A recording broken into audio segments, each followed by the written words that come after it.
Hello and welcome to Tommy Talks TV, the place to be to build great love relationships. Now I'd like to start as usual by saying a very big thank you. Thank you for all your likes and your shares and your comments on Facebook, on Twitter, on Instagram, on YouTube. I really appreciate you because you're helping us spread the message further faster. So thank you very much indeed. Now today I'm going to be taking one of your questions and it goes like this. My husband cheats through sex chatting with teenage girls online.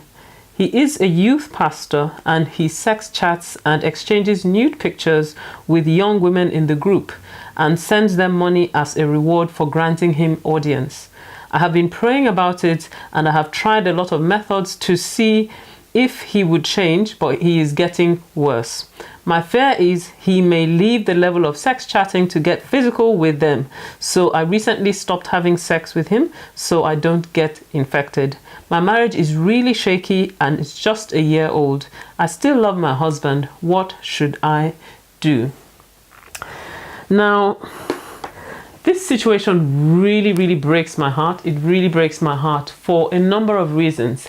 First of all, your husband is claiming a relationship with God, and not just that, he's in a position of authority in a church, but he obviously does not have the fear of God in his heart. That's the first thing that concerns me. The second thing that concerns me is that he's abusing a position of authority that he has over these young women, and using that position to gain sexual favors. Even if it's not physical yet, he's gaining sexual favors, and basically abusing these young girls. That also is something that hurts my heart. And thirdly, he is clearly not thinking about the implications that this has for his marriage. And that's a very difficult situation for you to find yourself in.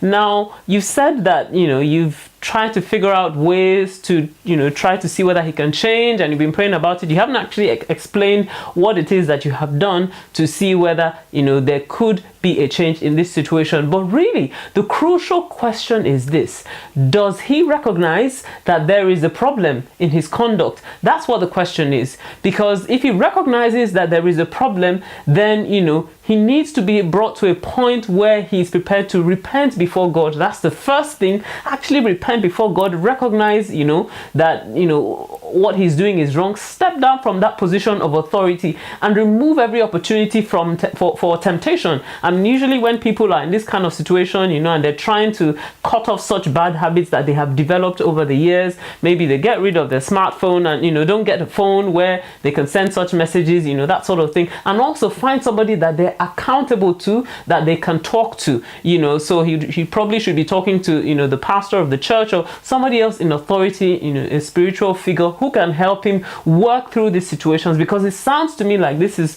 some form of, addiction that he has gotten used to for a while now, because you said you've only been married for about a year. So that obviously, it means that this is something that he has been doing for quite a while. But if he recognizes that there's a problem and he's prepared to repent before God, then there is an opportunity for reconciliation in the marriage.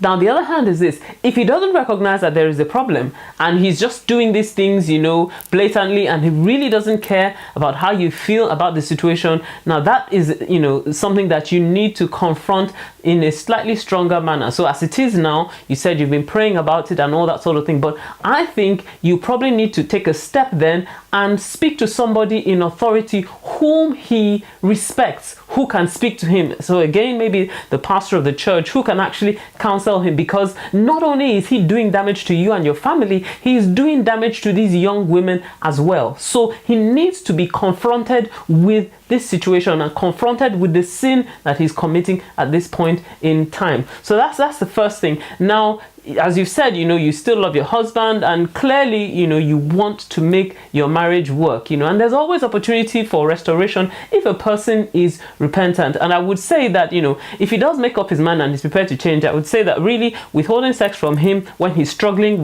with sexual sin is probably not the best thing to do, because, essentially what that does is it makes him even more vulnerable. But, you have to weigh these things and balance them out. It depends on his positioning, the positioning of his heart, and whether whether he actually recognizes that there is something wrong. Now, he, at this point, clearly needs to be confronted one way or the other. So I think the first step would be for you to sit down with him, talk to him about this situation, and explain that this has become intolerable, and see what his response is. That will determine whether he's actually repentant or he's not repentant. And if he isn't repentant, then you need to take the second step, which is talk to somebody in a position of authority, somebody that he respects, that could possibly talk to him, and help him to recognize the danger in the things that he's doing. So I hope this has helped you. If this has helped you, then please leave me a message on Facebook, on Twitter, on Instagram, or on YouTube. And if you've got a question you would like me to answer, then head on over to tommytalks.com/ask, and I'll answer your question